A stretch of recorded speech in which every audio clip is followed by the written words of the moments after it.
watching Washington at Work. I'm Diana Longrie. Thank you for tuning in. Washington at Work is brought to you from the SCC studios out of White Bear Lake. Washington at Work is a program where we look at those issues of national importance, primarily issues of peace, justice, and jobs. Now at Washington at Work, we have an email address that you can use to contact us if you have any comments, or perhaps there's issues that you think that we should cover and would like to communicate that with us. That email is peace.justice.jobs@gmail.com. Today we are going to focus on the issue of internet neutrality.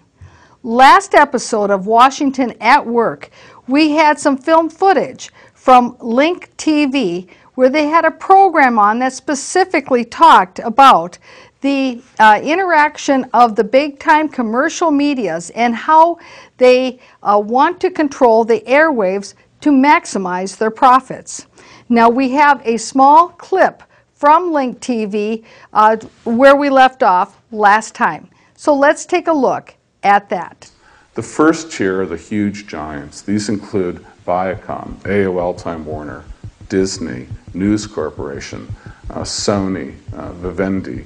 The next tier of companies is one notch down. These are the companies like Comcast or General Electric, the major newspaper giant chains like the New York Times, Knight Ridder, Tribune Company would be in that second tier. This third tier is, though, hundreds of thousands of very small companies that sort of round out the system and do the stuff that the big guys don't find profitable, that fill some local niche. But if you look at the numbers, you say, well, there are hundreds of thousands of media companies, but that's misleading. There's really only a couple dozen that dominate the system. And in all likelihood, that number is going to continue to shrink because as we do this interview, the Federal Communications Commission is in the process of revisiting the few remaining media regulations that prevent these firms from merging newspaper companies with television companies, cable companies with newspaper companies.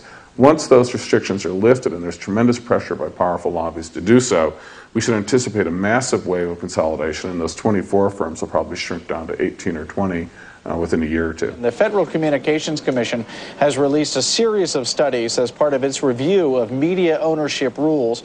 Many observers are anticipating that ownership rules will be relaxed early next year, leading to further consolidation. And as a result, you have almost no independent film studios left, no independent music companies. They simply aren't on equal footing to compete with these massive conglomerates with this notion of synergy. One of the myths of our media system is that it's sort of this natural private system that was born by heroic entrepreneurs, and the government's job is only to come in and meddle with it and interfere with the entrepreneurs in the private sector. Nothing could be further from the truth. In fact, our media system is the direct result of government policies that created it. The Federal Communications Commission was established in 1934, and on paper its function is to represent the public's interests with regard to the allocation of licenses to broadcasters. So the deal is, in theory, that we're giving the people of this country are giving monopoly licenses to private commercial companies to use very scarce, valuable channels in each community. And in exchange, these companies should do something they wouldn't do if they were simply private concerns out to maximize profit. They should do something in the public interest. And it's the FCC's job to see that they do that. Now that's what we're taught in Mrs. McGillicuddy's civics class is what it's supposed to do. Nothing could be further from the truth. The way it has evolved over time is the FCC is proven to be almost entirely powerless to force any sort of serious public interest requirements on commercial media. And in fact, the corruption of the process would be difficult to exaggerate. Last year, on August 19, 2010, the FCC was looking at creating some rules and furthering the regulation with regard to the internet and trying to maintain or create rules for net neutrality. On August 19, 2010, two of the commissioners of the FCC came to the Twin Cities area and they held a public hearing where they invited the public to come to give public comment to them. I had the opportunity of being able to go to that public hearing. There was many citizens there who came from many different walks of life. We do have some film footage from that hearing. And keep in mind now, the FCC, they did not have to hold any public hearings, and this was not technically called a public hearing, but it was indeed an opportunity for those members of the FCC, the Federal Communications Commission, to be able to take citizen comment on this very important issue. The film footage that we are going to show is from the uptake. And so if you want to see the whole entire public hearing, the comments, the presentation given by the FCC commissioners, the presentation in the beginning given by Senator Al Franken, certainly you can go to the uptake on the internet and you can see the entire meeting there. First, now, the commissioner talking about the issue, certainly those issues and those aspects of net neutrality that he believes is very important from his perspective, and especially looking at the mission of FCC to be able to protect the public interest. So let's take a look. FCC Commissioner Michael Copps.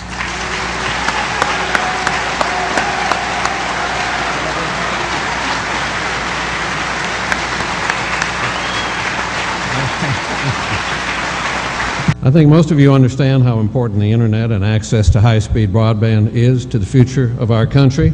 This incredible technology intersects with just about every challenge confronting the United States of America, whether it's creating jobs, fostering education, smart energy grids, environmental degradation and doing something about it, news and journalism, and I want to talk more about that later, international competitiveness, healthcare, creating equal opportunity.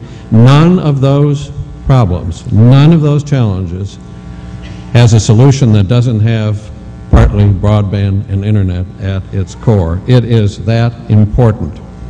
We have a technology now with more power to bring about good than any communications advance in all of history. The question is, will we use it in such a way as to maximize the small d democratic potential it has, or will we turn this too over to the special interests and gatekeepers and toll booth collectors who will short-circuit what this great new technology can do for our country? The internet was born on openness, flourished on openness, and depends on openness for its continued success. Easy to say, not so easy to guarantee.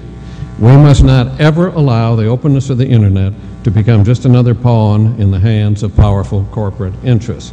The few players that control access to the wonders of the internet tell us, don't worry, but I am worried. How can we have any confidence that their business plans and network engineering are not going to stifle our online freedom? You know, history is pretty clear. When some special interest has control over both the content and the distribution of a product or service, and they have the financial incentive to exercise that control, you can pretty much count on it that somebody's going to try to do that.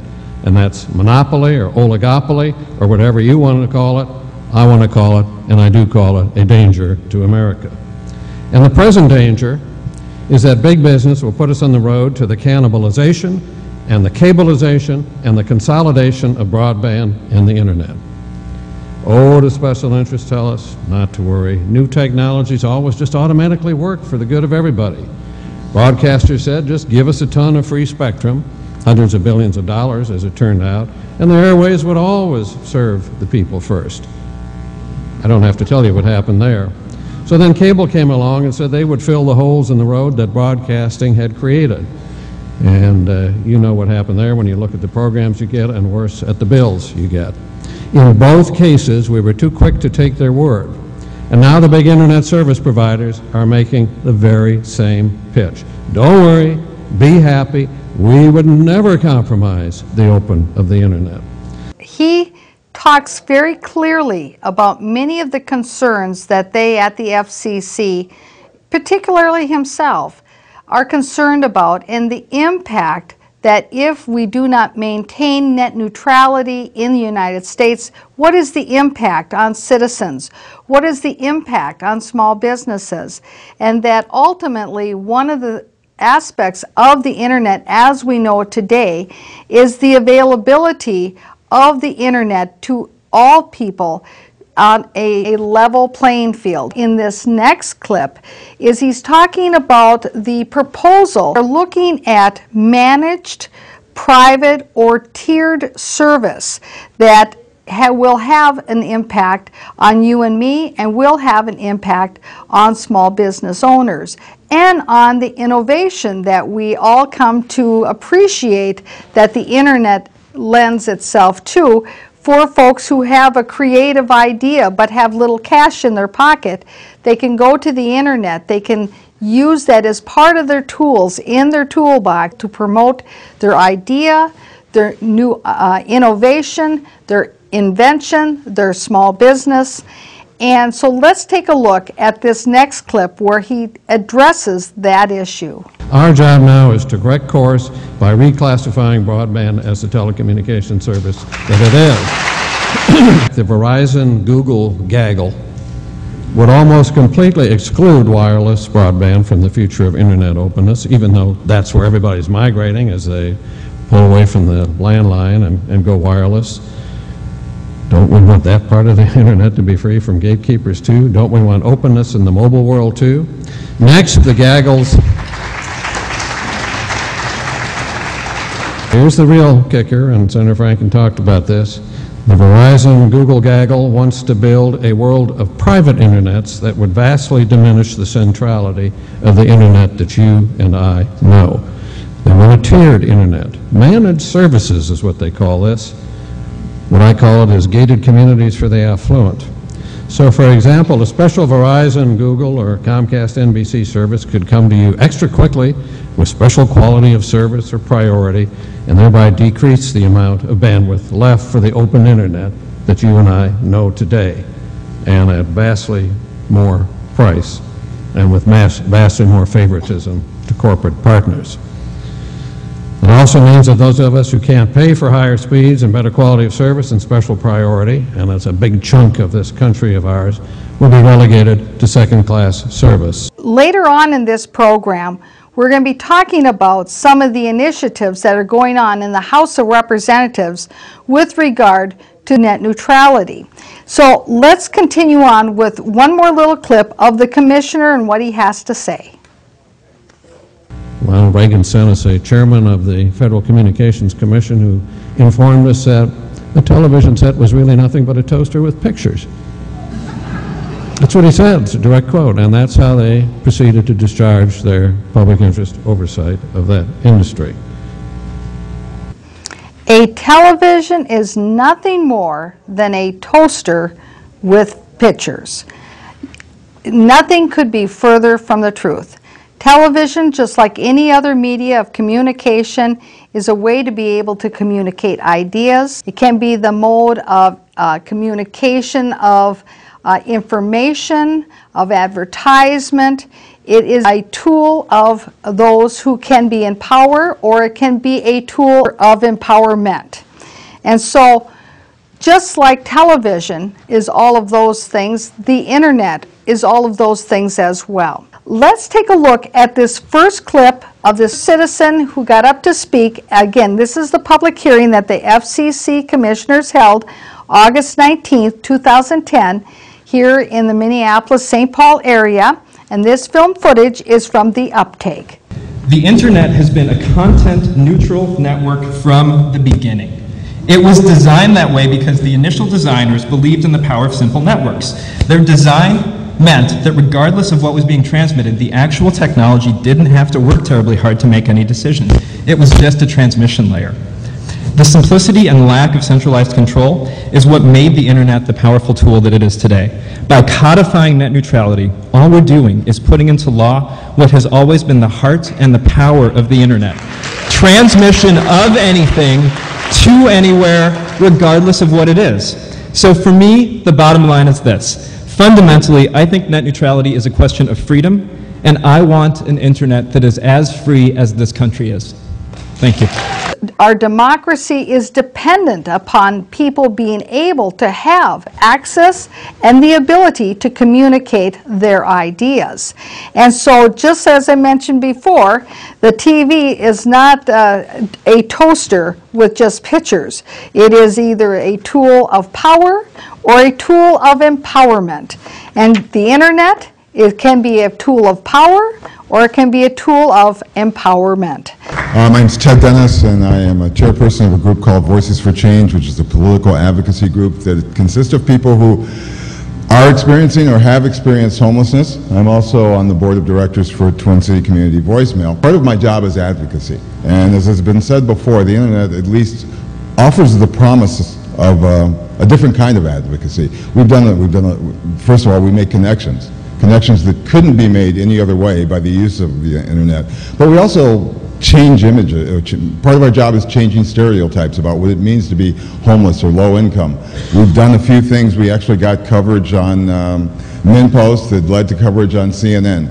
That kind of coverage probably doesn't happen if you have a tiered internet system. No one's that interested in sponsoring what we do.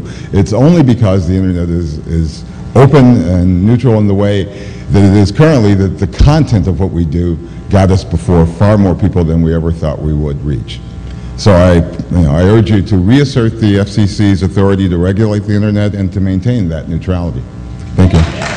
Please recall that in our last episode of Washington at Work, when we were showing some of the documentary from Link TV, that there was the discussion of the consolidation of the radio stations and how they have a very similar format, and that the big corporate companies dictate exactly which artists are going to be played, exactly who is going to be on the airwaves and what can be on the airwaves, and it's very limited. This gentleman is talking about the importance of having the internet available as an outlet for these artists, musical artists who don't have the access to the radio airwaves, the traditional radio airwaves, as a result of the consolidations that have occurred that was discussed in the last episode of Washington at Work. I'm with TwinCitiesRadio.net. We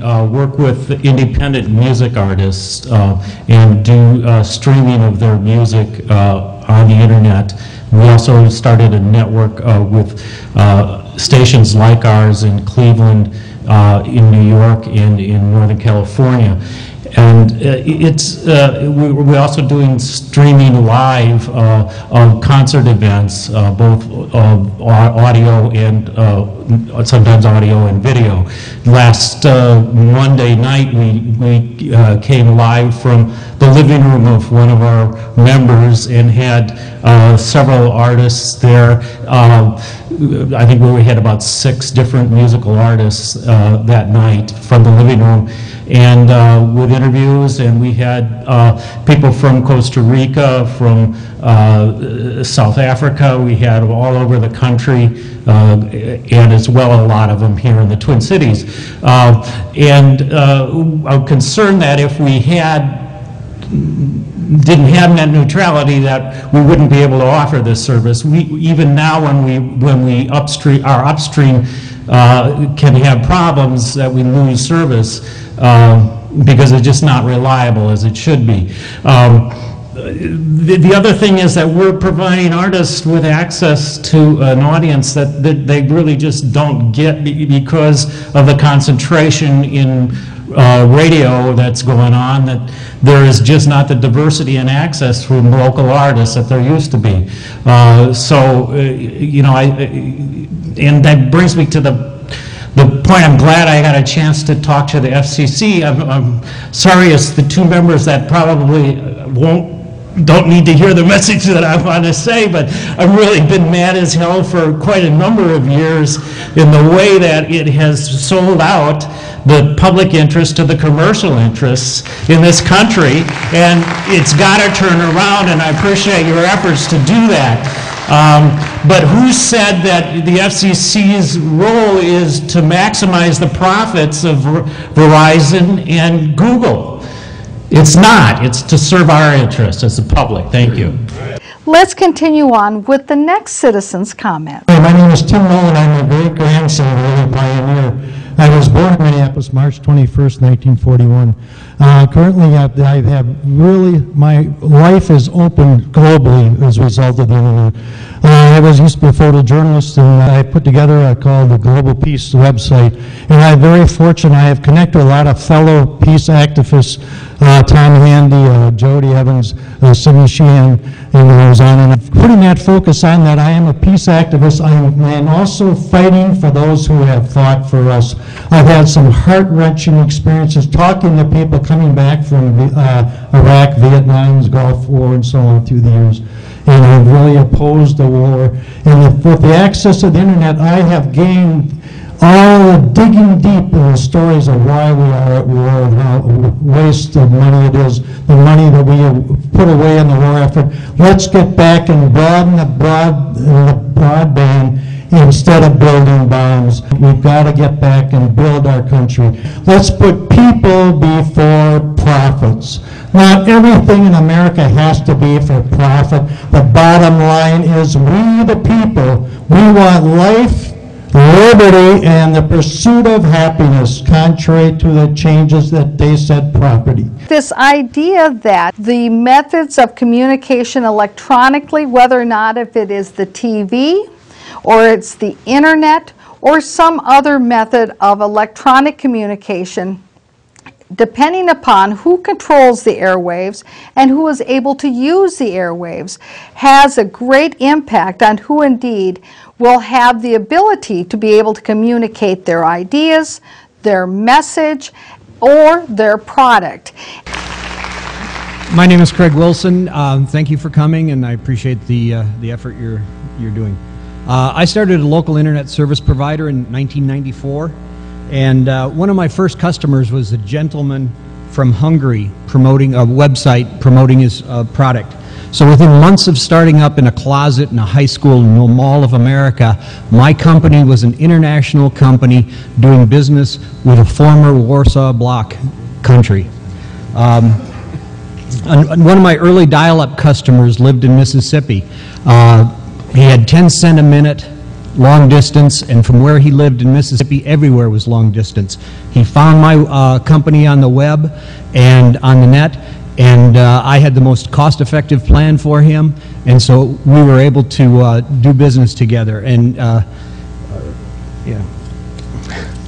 So over the years, as I was running my company, I was very fortunate to be able to help other small companies and a lot of individuals get connected so that they could do business on the web, or they could connect with their relatives and their loved ones.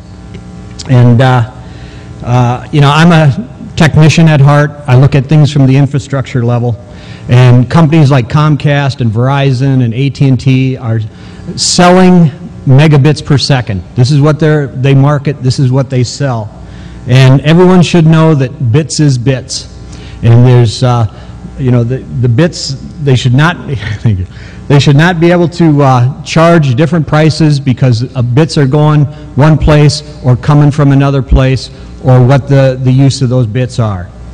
So in summing up, again, as it's been said over and over again, our taxpayer dollars were spent to build the internet. We provided billions of dollars in incentives and tax credits to these companies to build a broadband network in the 90s, and that never happened. You need to hold their feet to the fire. You need to get in there and protect our rights and protect access to the internet. Thank you. Let's continue on with the next citizen's comment. This net neutrality, we need it to find truth and see and hear facts. I'm a member of Women Against Military Madness and Veterans for Peace. I'm also a member of Peace Fresno.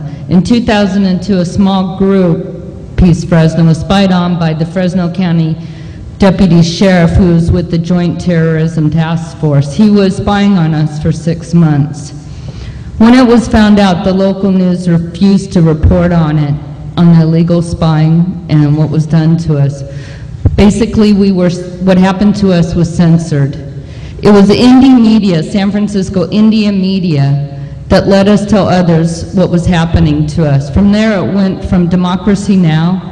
To the New York Times, and finally to Michael Moore's Fahrenheit 9/11.